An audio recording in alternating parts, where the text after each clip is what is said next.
Saviez-vous que l'or qui brille dans vos bijoux, le fer qui oxygène votre sang et l'iode qui permet le bon fonctionnement de votre métabolisme ne sont pas nés sur Terre, mais dans l'ardente forge d'étoiles colossales qui ont explosé avec une fureur indescriptible?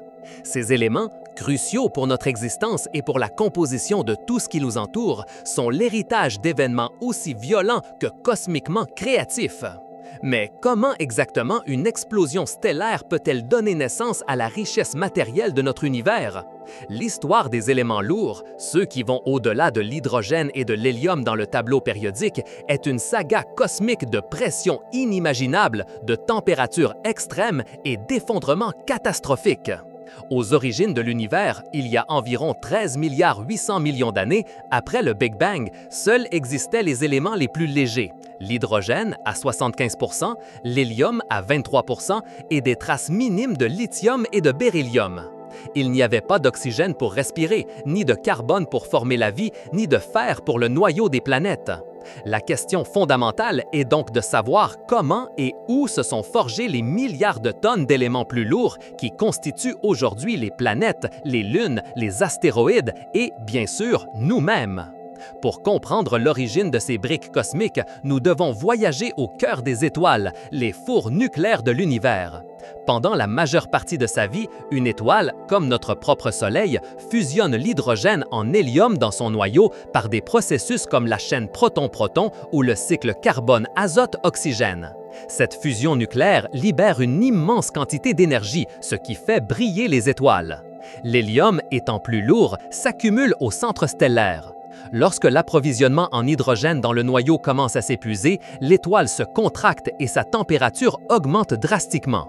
À ce stade, la fusion de l'hélium en éléments plus lourds comme le carbone et l'oxygène peut commencer.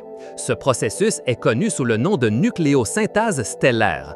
Par exemple, 3 noyaux d'hélium, également connus sous le nom de particules alpha, peuvent fusionner pour former un noyau de carbone dans un processus appelé triple alpha. Ensuite, le carbone peut fusionner avec plus d'hélium pour former de l'oxygène. Ce cycle de fusion continue en couches successives, comme celle d'un oignon. Une étoile de taille moyenne, comme notre Soleil, finira par former un noyau de carbone et d'oxygène, puis expulsera ses couches externes pour devenir une nébuleuse planétaire, laissant derrière elle une naine blanche.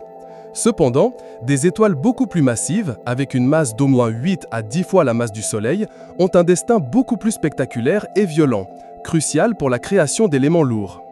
Dans ces étoiles géantes, la fusion nucléaire se poursuit au-delà du carbone et de l'oxygène.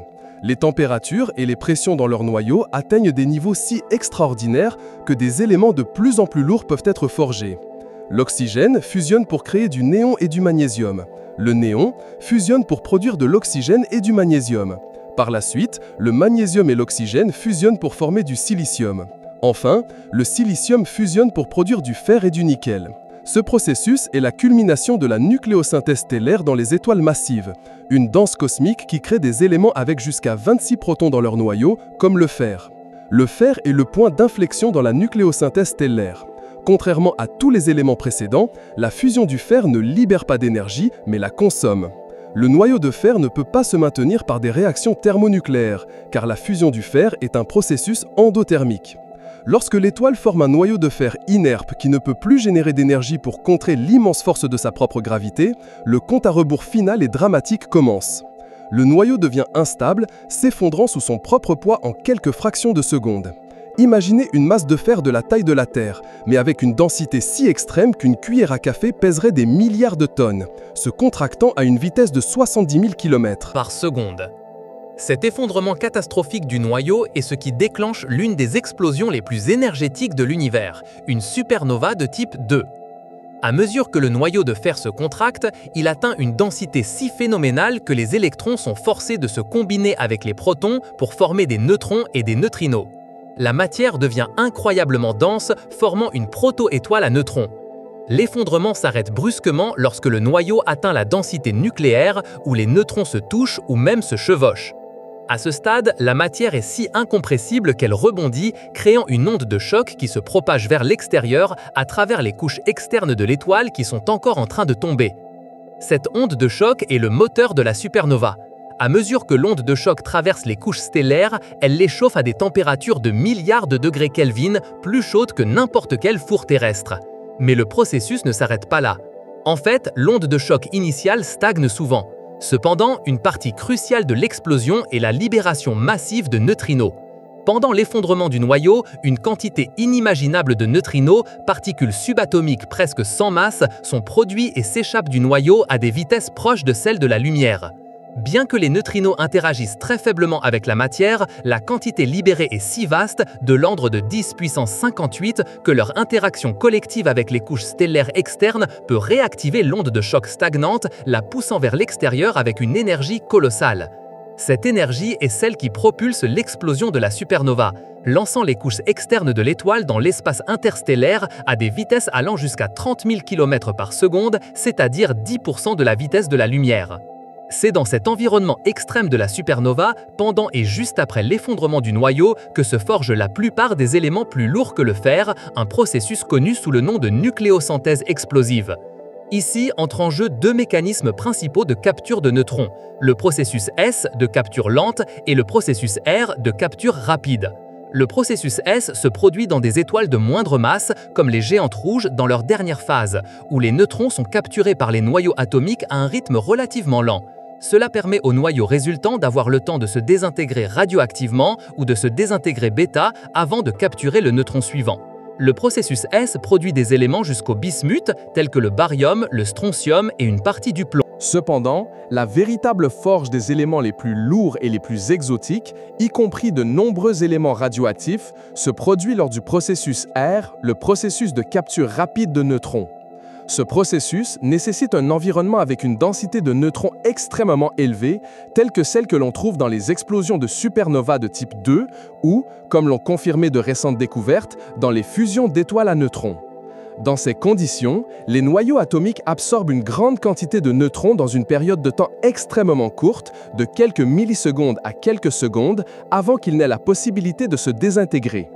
Ces noyaux, maintenant sursaturés en neutrons, deviennent très instables et subissent une série de désintégrations bêta rapides, transformant leurs neutrons excédentaires en protons, ce qui augmente leur numéro atomique et, par conséquent, crée de nouveaux éléments, beaucoup d'entre eux beaucoup plus lourds que le fer, tels l'or, le platine, l'uranium et le thorium.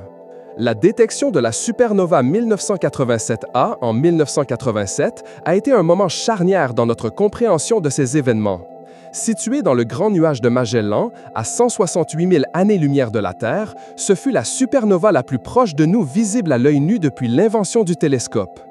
Les détecteurs de neutrinos sur Terre, comme Kamiokande au Japon, ont enregistré un éclatement de neutrinos qui a duré à peine 10 secondes, un témoignage direct de l'effondrement du noyau stellaire et de la formation d'une étoile à neutrons. Par la suite, les astronomes ont observé les restes en expansion de l'explosion et ont pu analyser la composition chimique du matériau expulsé, confirmant la présence d'éléments lourds forgés dans le creuset de la supernova. Les rémanents de supernova, les nuages de gaz et de poussière en expansion qui subsistent après une explosion stellaire, sont des laboratoires cosmiques où nous pouvons observer directement la cendre de ces forges stellaires. La nébuleuse du Crabe, par exemple, est le rémanent d'une supernova observée en 1054 par des astronomes chinois, arabes et amérindiens. Les observations du télescope spatial Hubble et d'observatoires de rayons X tels que Chandra ont révélé que ces rémanents sont enrichis d'une variété d'éléments lourds, de l'oxygène et du silicium, au fer, au nickel et aux éléments créés par le processus R.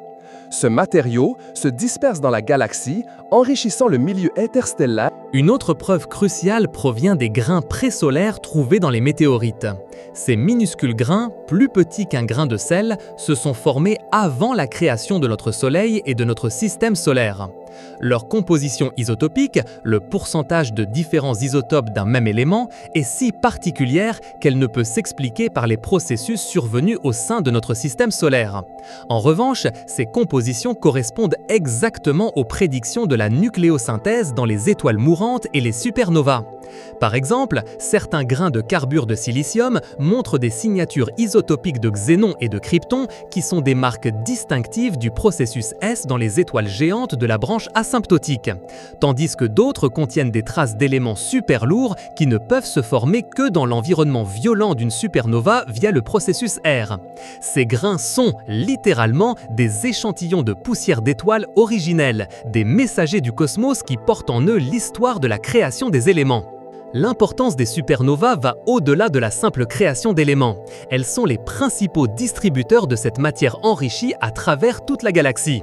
Lorsqu'une supernova explose, elle expulse des milliers de masses solaires de matière à des vitesses de choc incroyables. Cette onde de choc non seulement disperse les éléments, mais elle comprime aussi le gaz et la poussière environnants, déclenchant la formation de nouvelles étoiles et de systèmes planétaires. C'est un cycle cosmique de naissance, de vie, de mort et de renaissance.